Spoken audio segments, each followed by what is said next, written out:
Hello students, class 6 chapter 16 one के मार्ग में ये सवैया है बेटा। ये दो सवैये हैं, इन दोनों सवैयों में अलग अलग वर्णन किया है। तो स्टार्ट करते हैं हम। ये किसने लिखा है सवैया? ये लिखा है तुलसीदास जी ने। ठीक है, स्टार्ट करते हैं बेटा। सवैया वन के मार्ग में।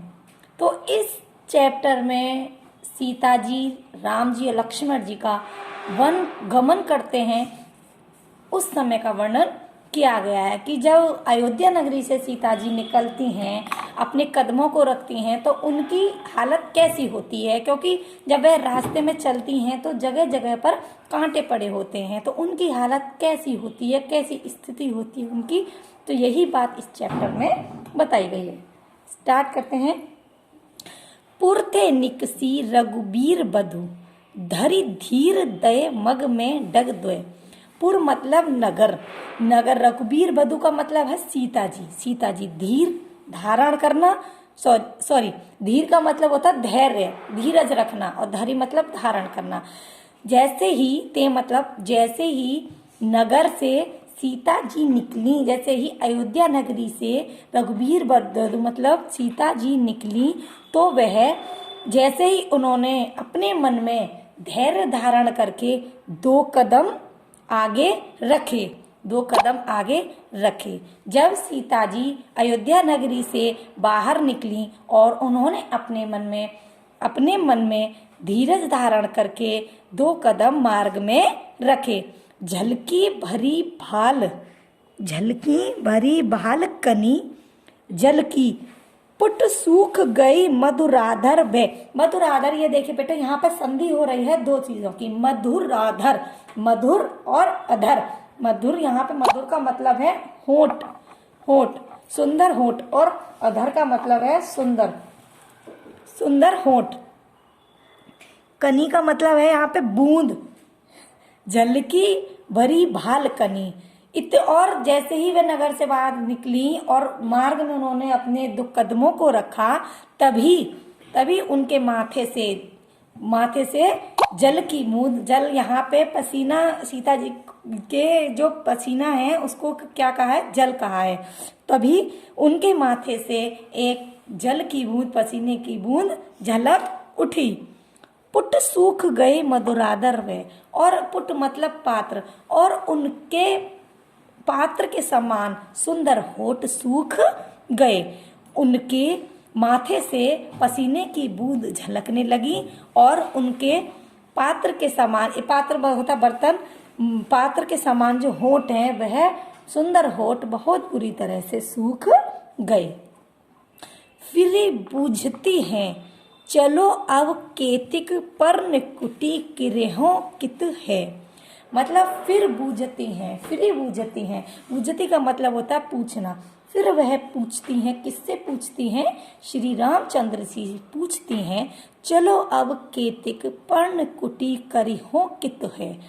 अब किधर चलना है? सीता जी हारी थकी होकर पूछती हैं, बहुत बुरी तरह थक जाती हैं, और श्री रामचंद्र से पूछती हैं कि अब किधर चलना है और पर्णकुटी आप कहाँ बनाएंगे? अब पर्णकुटी कहाँ बनाइएगा? वह बहुत बुरी तरह से थक जाती हैं, तो श्री रामचंद्र जी से पूछती हैं अब कितना और चलना है और कहाँ चलना है, और आप पर्णकुटी कहाँ पर बनाएंगे? तिय की लखी आतुरता पिय की, अखियां अति चारु चली जल चुए। तिय है यहाँ पे पत्नी। तिय की लखी आतुरता पिय की। तिय यहाँ पे बताया बेटा पत्नी को। आतुरता मतलब उनकी व्याकुलता देखकर पिय हैं श्री रामचंद्र जी। अखियां अति चारु चली जल चुए। ठीक है, पत्नी की इस व्याकुलता को देखकर श्री राम जी की आंखें, सुंदर आंखें, जो सुंदर आंखें थी वह जल से, आंसुओं से भर आईं। पत्नी की इस व्याकुलता को देखकर, ऐसी हालत को देखकर, पिय है बेटा श्री रामचंद्र पिय, और यहाँ पे होता प्रिय तो होता सीता जी। ठीक है, पत्नी की मतलब सीता जी की ऐसी हालत को, इतनी व्याकुलता को देखकर श्री रामचंद्र जी की सुंदर आंखों में जल भर आया। ये आपका बेटा पहला सवैया हो गया। दूसरे सवैये में जो दूसरा सवैया है, इसमें श्री रामचंद्र और सीता जी के प्रेम का बहुत ही सुंदर वर्णन किया है। चलिए स्टार्ट करते हैं। जल को गए लखनऊ है, लरिका परिखो पिए, छाह धरिक है ठाड़े। जल को गए लखनऊ है, लखनऊ मतलब जो लक्ष्मण जी हैं, लरिका परिखो, लरिका है मतलब लड़कपन का वर्णन किया है इसमें। सीता जी कहती हैं, लरिका मतलब अभी बालक हैं वह, लरिका, और परिखो मतलब अभी देर हो जाएगी उन्हें। ये देखिए स्टार्ट करते हैं। जल को गए लखनऊ है, लरिका परिखो पिए, छाह घरिक है ठाड़े। सीता जी राम जी से कहती हैं कि जल लेने लखन जी, लक्ष्मण जी जल लेने के लिए गए हैं। उन्हें अभी वह बालक हैं, उनको देर भी हो सकती है, वह अभी बालक हैं। लड़का मतलब है अभी बालक हैं, छोटे हैं, अभी उनमें लड़कपन है, अभी उनमें बचपना है, वह जल लेने के लिए गए हैं, उनको देर भी हो सकती है। पिए छाँव घरिक है ठाड़े। हे पिए मतलब सीता जी कहती हैं रामचंद्र जी के लिए, हे पिए तब तक आप, जब तक लक्ष्मण जी नहीं आते तब तक आप इस पेड़ की छांव में खड़े हो जाइए। पहुंचे पसेऊ बियारी करो, और पाए पखारी हो भूरी ठाड़े। भूरी ठाड़े मतलब जो गरम रेत है ना, गरम रेत को कहते हैं भूरी गरम रेत। पहुंची पसेऊ बियारी करो, तब तक मैं आपके पसीने पहुंच देती हूँ, और आपकी बियारी मतलब हवा कर देती हूँ। कौन कहती हैं? सीता जी कहती हैं। अरु पाँव पखारियो भूरी ठाड़े, अरु मतलब और आपके इस गरम रेत के पाँव को जल से धो देती हूँ या पोंछ देती हूँ। ठीक है, पोंछ पसेऊ प्यारी करूं, तब तक मैं आपके पसीने को पोंछ देती हूँ, आपकी हवा कर देती हूँ, और आपके गरम रेत के पैरों को जलने से रोक देती हूँ, या उनको पोंछ देती हूँ या धो देती हूँ। आप तब तक विश्राम कर लीजिए, क्योंकि लक्ष्मण जी को आने में देर हो सकती है, वे अभी बालक हैं, अभी छोटे हैं, थोड़ा इंतजार करिए, अभी उनको देर हो सकती है। तब तक आप इस घने पेड़ की छांव में खड़े हो जाइए, और मैं आपका पसीना पोंछकर आपकी हवा कर देती हूँ, और आपके पैरों को